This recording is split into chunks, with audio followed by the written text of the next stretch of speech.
Est-ce qu'on pourrait améliorer cette Tikka.223 pour toucher ces cibles animales à 1 mile? Ça va être coton. Bon, alors ça, c'est une munition .223 Remington ou 5,56 par 45 autant, développée à la base pour un projectile d'environ 55 grains, mais maintenant, avec les balles modernes, on monte à 70, 80, voire 90 grains.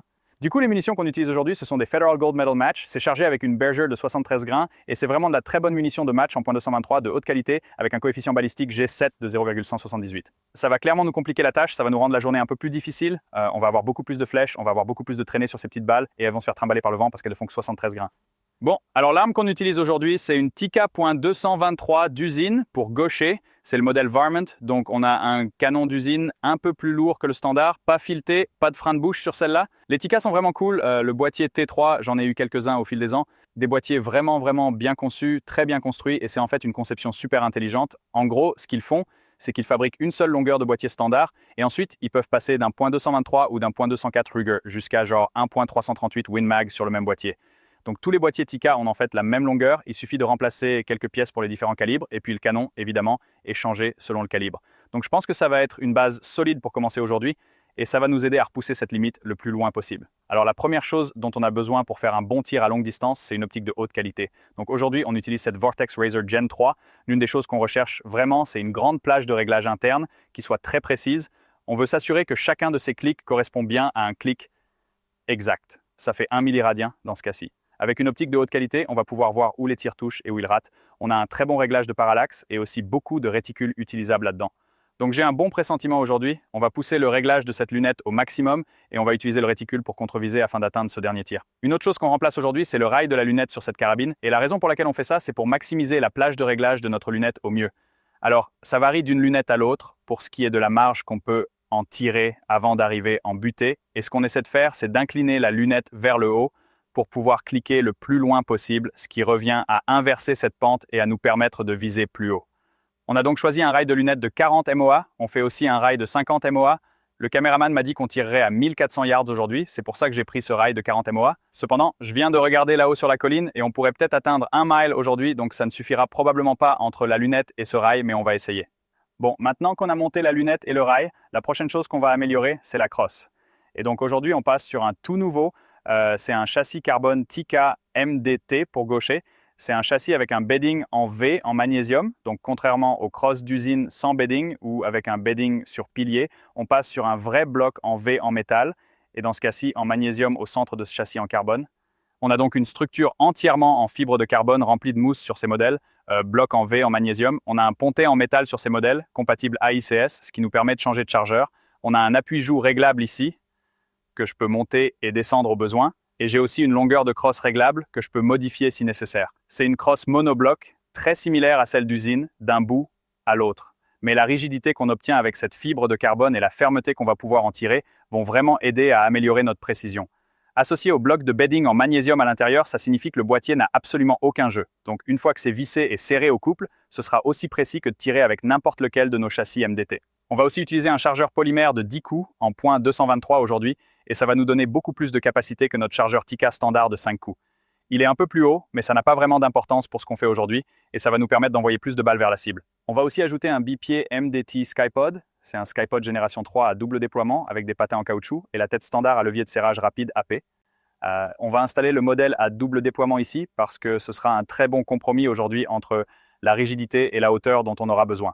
Donc pour atteindre ces tirs plus lointains et viser un peu plus haut, on va probablement devoir utiliser certaines des caractéristiques uniques du Skypod en resserrant un peu ses pieds et en les étirant probablement un peu plus que sur un bipied standard. Les Skypods vont donc être une très bonne solution pour ce type de tir et puis on va l'associer à un sac arrière MDT Chunky Peanut et on va l'utiliser pour nos tirs couchés. La dernière pièce, et l'une des plus critiques qu'on va installer maintenant, c'est ce système de montage en V sur tube avec un niveau électronique MDT Sendit Gen 2 dessus.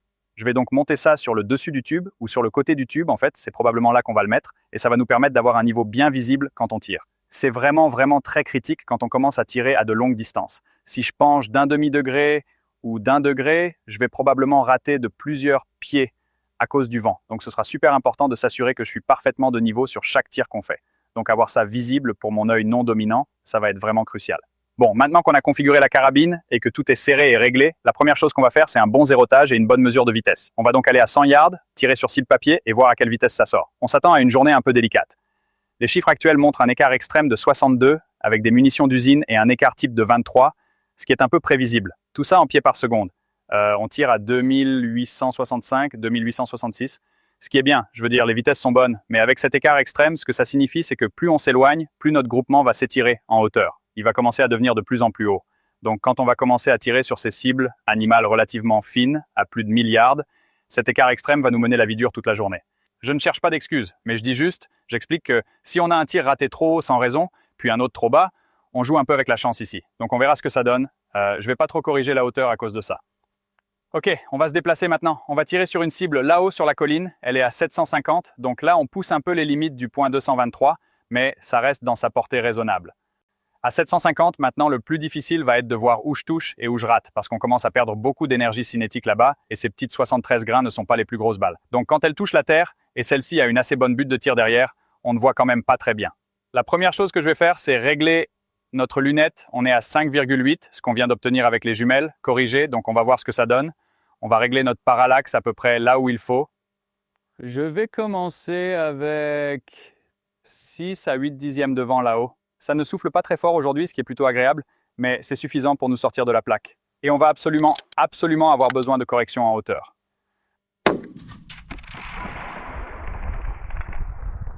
Eh bien, j'ai vu la trace monter et on aurait dit qu'elle partait vers la droite. Essayons 3 dixièmes à droite. Et voilà. D'accord. Tu as touché le petit truc. Ouais. Donc ça a touché à peu près exactement là où je visais. Le vent là-haut en ce moment est presque nul, ce qui est bizarre pour cet endroit. Ça ne m'inquiète pas du tout, tout s'aligne vraiment bien. On dirait que ça correspond plutôt bien aux jumelles. Donc je pense qu'à 750, pas de souci. On va pousser jusqu'à cette cible IPSC à milliards et voir si on peut la centrer sur cette plaque.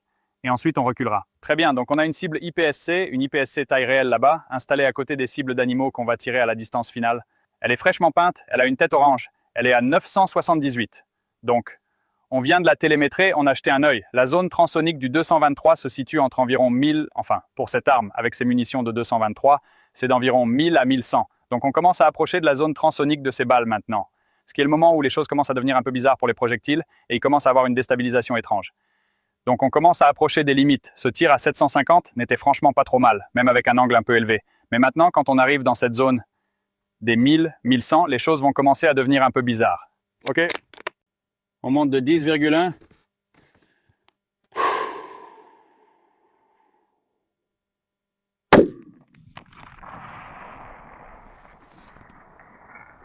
Un peu bas, non? Pourtant, pile au centre. Wow! You see that? Yeah, that's crazy. D'accord, donc ce que je vais faire, c'est mesurer ça dans mon réticule. Par rapport à là où je visais, c'est environ 0,4 trop bas. Je vais monter de 0,4. Je vais en renvoyer une. Plein centre. On ne pourrait pas faire plus centré que ça. C'est de la folie. On a nos données de tir corrigées pour cette distance à 10,5. Et c'est là qu'on commence à voir ce déséquilibre, pas vrai? C'est là que cette zone transonique commence à se faire sentir. Les calculateurs de BC font de leur mieux. C'est à 0,4 près, ce qui est vraiment, vraiment bon. Cependant, tu sais, les choses commencent à devenir un peu instables là-bas. Donc ça va faire qu'empirer maintenant quand on va monter là-haut et essayer de tirer sur ces cibles d'animaux. Donc la majeure partie du terrain sur lequel on filme et on a beaucoup tiré est un joli champ plat où on peut se promener et atteindre 1400 yards assez facilement. Cet endroit où on a trouvé le mile s'avère être tout là-haut dans les collines et demande une marche beaucoup plus longue que ce qu'on pensait. On est donc actuellement au fond d'un ravin d'environ 60 mètres en essayant de rejoindre l'endroit où on pense devoir être. Donc pour faire ce tir d'un mile, si on peut y arriver et trouver l'endroit, ça en vaudra largement la peine. Donc, on va grimper cette paroi assez raide là maintenant et on devrait être à environ une centaine de mètres pour atteindre les 1760. Alors, soyez patients avec nous les gars, on va voir si on peut trouver l'endroit. Oh, just kidding. We're not going anywhere, Josh. Mec, c'est Miley Cyrus ici. It's a climb. Chad Heckler serait tellement fier là. Tout est dans le combat en montée. C'est un truc du genre, comme dit Miley. Très bien. Vous m'entendez, je suis essoufflé. On vient de finir une marche beaucoup plus longue que prévu. Et je pense qu'on est arrivé à l'endroit. Oh, je vois les cibles. Je crois que c'est environ 1 mile. Si ça ne l'est pas, c'est d'ici qu'on va tirer. Les vents sont en notre faveur en ce moment. Il y a des nuages d'orage qui passent, on a eu un peu de pluie, mais les vents ne se sont pas levés pour l'instant, donc c'est le moment de le faire avec cette arme. Je crois en nous. J'ai dit au caméraman Josh ici présent que j'avais 70% de chance de toucher. Donc je dois tenir parole, je dois m'assurer de toucher. Donc je vais commencer par le lapin, d'accord? Je rigole. On va pas tirer sur le lapin. On va viser le grand élan. D'accord, on va télémétrer. Voyons où on en est. En fait, ça n'a absolument aucune importance. Le vent là-bas fait quelque chose de complètement différent. Je mesure genre 3. Je vais lire le mirage et on va faire avec ça. On va télémétrer la distance exactement depuis là où se trouve l'arme. Et on va obtenir nos corrections. 1790, 38,2 de hausse, 4,2 à gauche. Nom d'un petit bonhomme. On va voir où la lunette sature sur ce rail de 40 MOA. Ça, c'était 10. On est à 12. Ça fait 20. Voilà notre max. 26,5.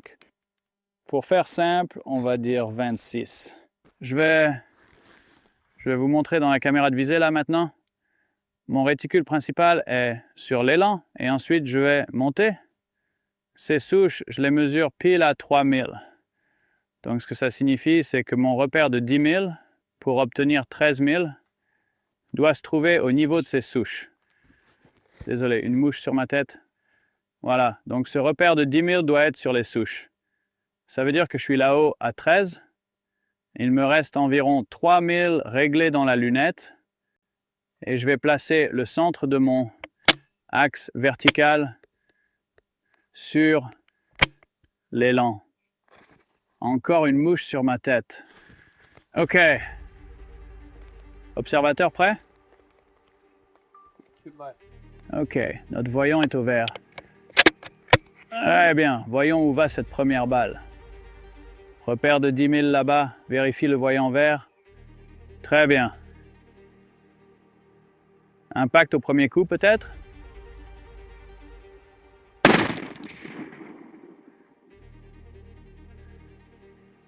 Pas de repère. Ok, je vais rester visé ici et essayer de faire sortir le tir dans une zone dégagée. Prêt?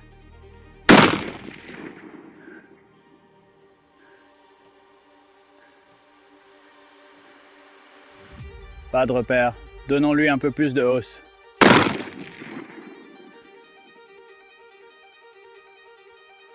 Oh, I see it.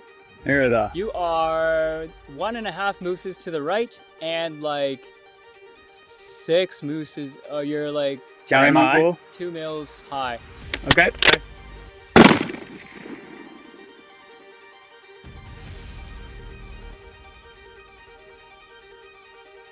No call. Je vais ajouter 2000 de plus pour la correction du vent.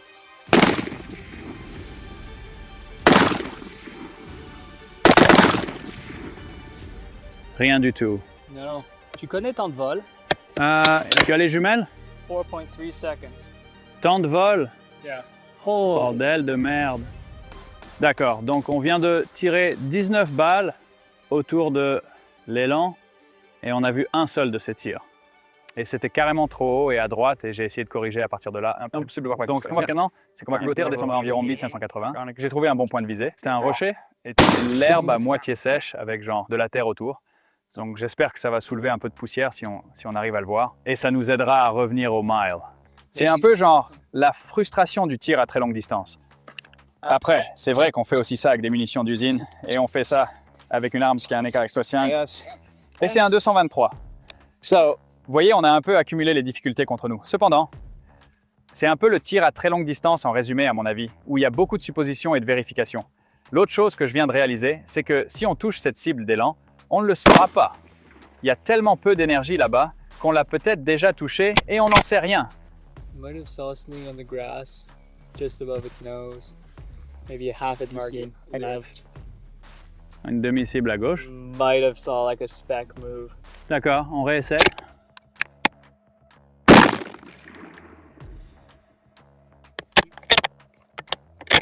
Well, you're one target below its neck. Really? Yep. OK. Je le perds dans les arbres là. Pas contact easy. C'est pile dans ce coin-là, c'est sûr. À côté du cul du cerf. À côté du cul du cerf, Ouais, mais genre un élan et demi sur la gauche. sur la gauche. Yeah. Il est où le cerf? Le cerf est sous l'élan. Il est. Ah, donc il m'en faut plus? Yeah, right in front of the nuance. It's good elevation. Okay. And then one more quick. Hold more right. Josh, si je t'expliquais où je vise, tu rigolerais. That hit so high. Really? Yeah, you're right above his head, but you're like 3 targets width up. No call. No call. No call. No call. Il nous reste 7 balles. On a raté d'un cheveu sur quelques-uns de ces tirs. Et puis on a eu des tirs sans impact visible, t'as vu aucun impact. Man, c'était pile dessus, je veux dire. On est à la merci de ces munitions-là et on a juste de la chance pour être honnête. Donc, 7 rounds. Need a cool barrel. on va la voir, on va la voir.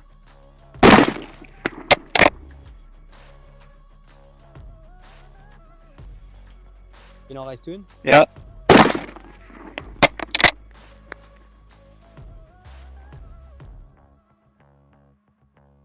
J'ai plus rien. Ça y est, on n'a plus de munitions.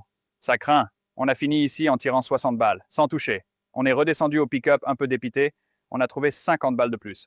On est remonté. On a grimpé. On s'est dit, non, faut qu'on touche. On ne rentre pas tant qu'on n'a pas réussi. On va en gros encadrer la cible, se dire que l'élévation est bonne. On va juste voir si on peut choper le vent. Donc, on commence à 3.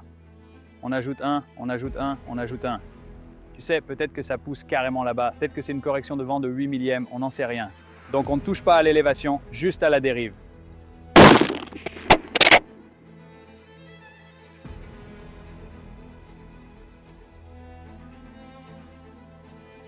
Pas d'impact.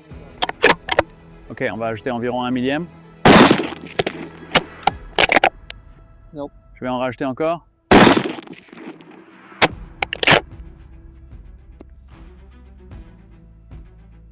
Il y avait un truc en haut à gauche?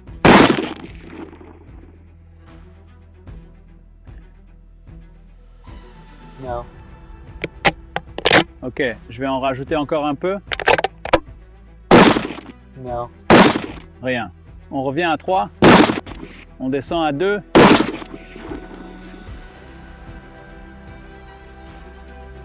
Oh, directly above the target. Really? You're just off the right edge. 3 targets up.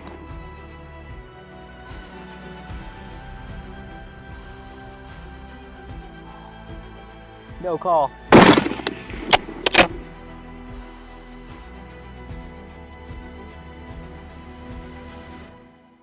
No call.